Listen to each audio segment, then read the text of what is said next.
नमस्ते दोस्तों, स्वागत है हमारे चैनल किंग्स स्पीच में। आज हम बात करेंगे मध्य प्रदेश के श्योपुर विधानसभा क्षेत्र की राजनीति की। श्योपुर एक ऐसा क्षेत्र जो अपनी समृद्धि, संस्कृति, विरासत और कृषि आधारित अर्थव्यवस्था के लिए जाना जाता है, लेकिन राजनीतिक रूप से यहाँ भी माहौल हमेशा गर्म रहता है। तो चलिए आंकड़ों, इतिहास और मौजूदा हालात के साथ करते हैं इसकी पूरी पड़ताल। श्योपुर विधानसभा का एक परिचय देखा जाए तो श्योपुर विधानसभा सीट मध्य प्रदेश के श्योपुर जिले का हिस्सा है और मुरैना लोकसभा क्षेत्र के अंतर्गत आती है। यह क्षेत्र ग्रामीण और अर्ध शहरी आबादी का मिश्रण है, जहां कृषि, सिंचाई और बुनियादी ढांचे के मुद्दे राजनीति को प्रभावित करते हैं। यहाँ की जनसांख्यिकी की बात की जाए तो उसमें शहरिया, आदिवासी समुदाय, ओबीसी, एससी, मुस्लिम और सामान्य वर्ग के मतदाता अहम भूमिका निभाते हैं। श्योपुर का राजनीतिक इतिहास हमें दिखाता है कि यहाँ बीजेपी और कांग्रेस के बीच हमेशा से कांटे की टक्कर रही है। ऐतिहासिक राजनीतिक परिदृश्य की बात करें तो पिछले कुछ चुनावों को देखें तो श्योपुर में कांग्रेस पार्टी और भाजपा के बीच कड़ा मुकाबला देखने को मिला है। 2018 के विधानसभा चुनाव में कांग्रेस के बाबू जंडेल ने भाजपा के दुर्गा लाल विजय को हराया।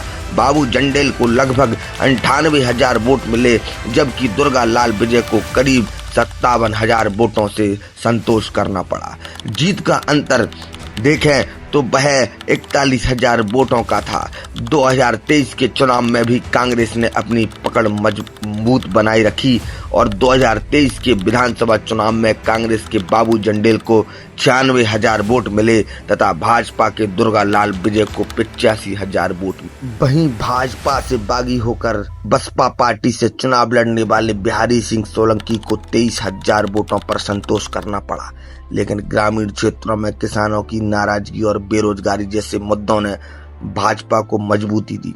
यहाँ का वोटर बेस अक्सर स्थानीय मुद्दों जैसे पानी की कमी, सड़कों की हालत और आदिवासी कल्याण योजनाओं के आधार पर फैसला लेता है। प्रमुख राजनीतिक दल और प्रभावशाली नेताओं की बात करें तो श्योपुर में मुख्य लड़ाई बीजेपी और कांग्रेस के बीच है।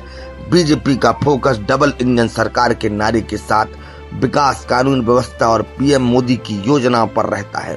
वहीं कांग्रेस किसानों, आदिवासियों और युवाओं को लुभाने के लिए कर्ज माफी, रोजगार और स्थानीय मुद्दों पर जोर देती है। यहाँ के प्रमुख नेता जैसे दुर्गा लाल विजय और बाबू जंडेल लंबे समय से सक्रिय है। इसके अलावा क्षेत्रीय नेता और पंचायत स्तर के कार्यकर्ता भी मतदाताओं को प्रभावित करते हैं। क्या 2025 में कोई तीसरा दल जैसे बसपा या आप यहाँ दखल दे पाएगा? यह एक बड़ा सवाल है। मुद्दे की बात करें तो मतदाता की प्रजातियां और श्योपुर में राजनीतियों को आकार देने वाले प्रमुख मुद्दे निम्नलिखित है। कृषि और सिंचाई। यहाँ किसान चंबल नदी पर निर्भर है, लेकिन सिंचाई सुविधाओं की कमी एक बड़ा मुद्दा है। आदिवासी कल्याण, शहरिया समुदाय की शिक्षा, स्वास्थ्य और रोजगार की मांगें अहम है। बुनियादी ढांचा, सड़क, बिजली और पानी की उपलब्धता अभी भी कई गांवों में चुनौती बनी हुई है। बेरोजगारी और पलायन। युवा रोजगार के लिए शहरों की ओर पलायन कर रहे हैं, जिससे सरकारों पर दबाव है। 2025 में मतदाता इन मुद्दों पर सरकार और विपक्ष के प्रदर्शन को परखेंगे। क्या कांग्रेस अपनी साख बरकरार रखेगी या भाजपा वापसी करेगी?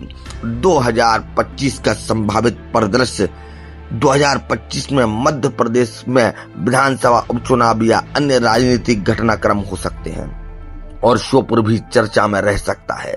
बीजेपी की डबल इंजन सरकार का दावा और पीएम मोदी की लोकप्रियता यहां अब भी मजबूत है, लेकिन कांग्रेस स्थानीय नेताओं और ग्रामीण असंतोष को भुनाने की कोशिश करेगी। वोटर टर्नआउट यहां निर्णायक होगा। अगर युवा और आदिवासी मतदाता भारी संख्या में वोट डालते हैं तो समीकरण बदल सकते हैं। क्या श्योपुर में बीजेपी अपनी जीत का आगे कुछ कर पाएगी या कांग्रेस ही जीत की पटरी पर आगे बढ़ती रहेगी? आपकी क्या राय है? तो दोस्तों, ये था श्योपुर विधानसभा का राजनीतिक विश्लेषण। आपको क्या लगता है कौन सी पार्टी यहाँ बाजी मारेगी? आपकी राय कमेंट में जरूर बताएं। हमारे चैनल को सब्सक्राइब करें, लाइक करें और बेल आइकन दबाना ना भूलें। आपको ऐसे ही अपडेट मिलते रहेंगे। मिलते हैं अगले वीडियो में। धन्यवाद।